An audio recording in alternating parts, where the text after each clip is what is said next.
electrics will go through everything works, the washers, the horn, indicators, that type of thing. They make sure everything's probably working the way it should. Incidentally, in a convertible that we're in today, they won't check the roof as part of the MOT test. But they will go through quite a lot of items, including the emissions. So they'll go under the car, they'll check underneath the car, they'll check the exhausts, clamps are okay and the exhaust itself is okay. They'll check the emissions from the exhaust to make sure that they comply. It's a good way of having your Porsche inspected before you buy it as well.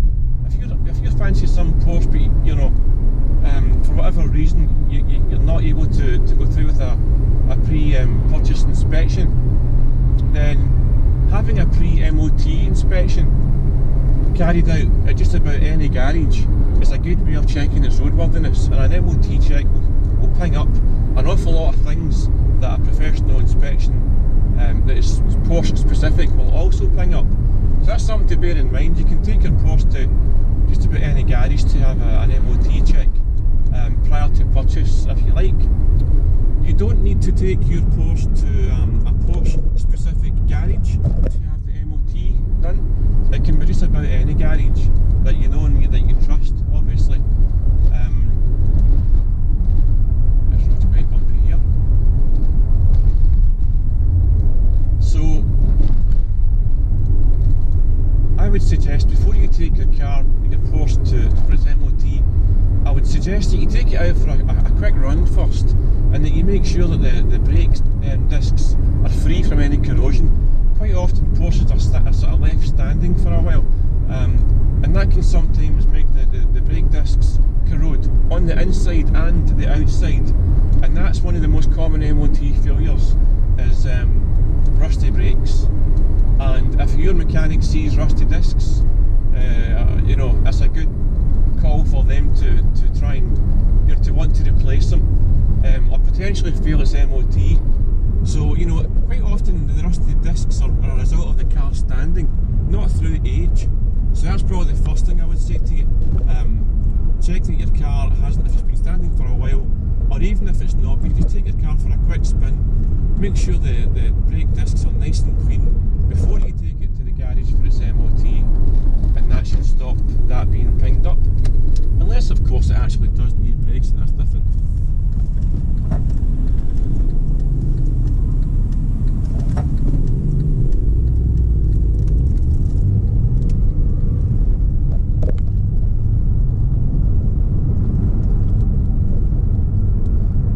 So yeah, the most common MOT failures are mostly down to brakes.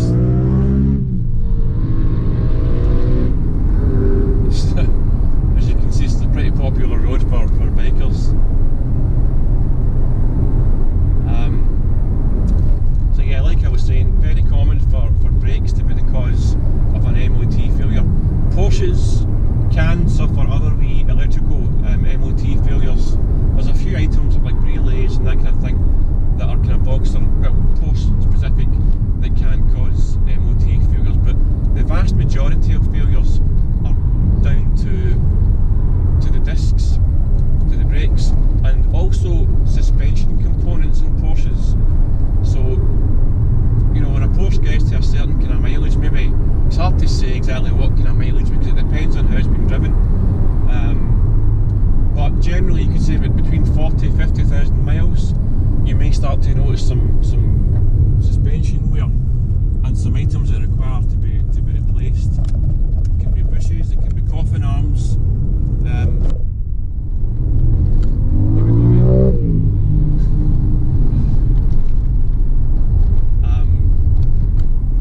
So yeah, that's another. That's probably the second most common reason for MOT failures is suspension related wear. And you can see roads like today. I mean, we're on this road here is very bumpy.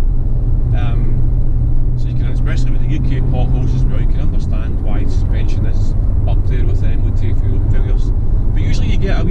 warning. You know, you don't just go and get surprised. Usually you hear little bumps and squeaks and creaks before you go and get a car MOT'd. So you're usually aware of these things before you go, so it's not a big surprise. In my mind, I like to try and kind of mentally put aside the potential of spending about £1,000 per MOT. You know, you could easily spend £1,000 pretty much on tyres. However, that's not always the case. Quite often the car will pass its MOT and you won't spend much apart from for the actual test itself. If your car fails its MOT, then you have usually got an opportunity to put it right, and that's one of the reasons why I always take my cars for their MOT check a month before they're due. Right, so if your car is due its MOT at the end of April, then you've usually got a month before that. You can take it in a month early, which is quite a good idea, because it means if there is something wrong with your car and it needs some work done or some parts or whatever, as long as it's roadworthy, you've then got a month to go and sort it out. So I'd bear that in mind. Take your car for its MOT a month in advance, and the test certificate will start from that date. You know, so that's something to bear in mind as well. But the thing that I wanted to stress to you today as well was, when you're taking your Porsche for its MOT, one of the most common things is for the exhaust clamps to go on them. In particular, the flange bolts on the exhaust clamps. This car, when I was under it during the MOT, these bolts are needing replaced, and it actually showed up as an advisory on my MOT. The car passed its MOT, but the flange bolts are starting to rot a bit, so they're going to need replaced. So they put that on as an advisory, as something to do sometime in the near future. As a result of those flange bolts being a bit rotten, then it creates a tiny gap between the exhaust, and that can let out harmful emissions.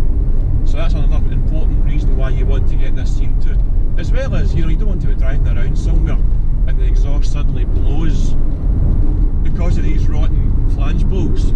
And you can be left by the roadside potentially, or it could be making a loud noise more like it. So my advice to you would be, even if before you buy a Porsche, or even if you've got one just now, be it Boxster, 911, Cayman, whatever, have a look under the car next time it's on the ramps, and you carefully inspect the flange bolts. There's 3 either side, and they're quite near the brake lines. Have a good look. They're famous for rotting, and replace them with stainless steel, either flange bolts or nuts and bolts, and that will sort of future-proof them. While you're under there, I would recommend that you look at the brake lines, the brake pipes. They often suffer from a bit of corrosion under there as well, and they're quite easy to replace while you're doing the flange bolts. The whole process should take maybe 3 hours at a good independent garage. It doesn't have to be a Porsche garage, just an independent. Pretty much any mechanic that you trust can do this work. So that's the main takeaway for today, guys. Check your flange bolts and check your brake lines, and just do them both at the one time before your MOT test. It's a good thing to have done, you know. I mean, that way you can drive your car without worrying that they're going to go and cause a loud racket. So, as always, I hope it's given you a wee bit of value for today and something to think about. Thanks for watching. Give us a wee thumbs up and a like, and subscribe to the channel for more Porsche related content. And if you're interested in my Porsche books that I've written, then have a look at them. I'll link them below. So thanks for watching, and I'll see you guys on the next video.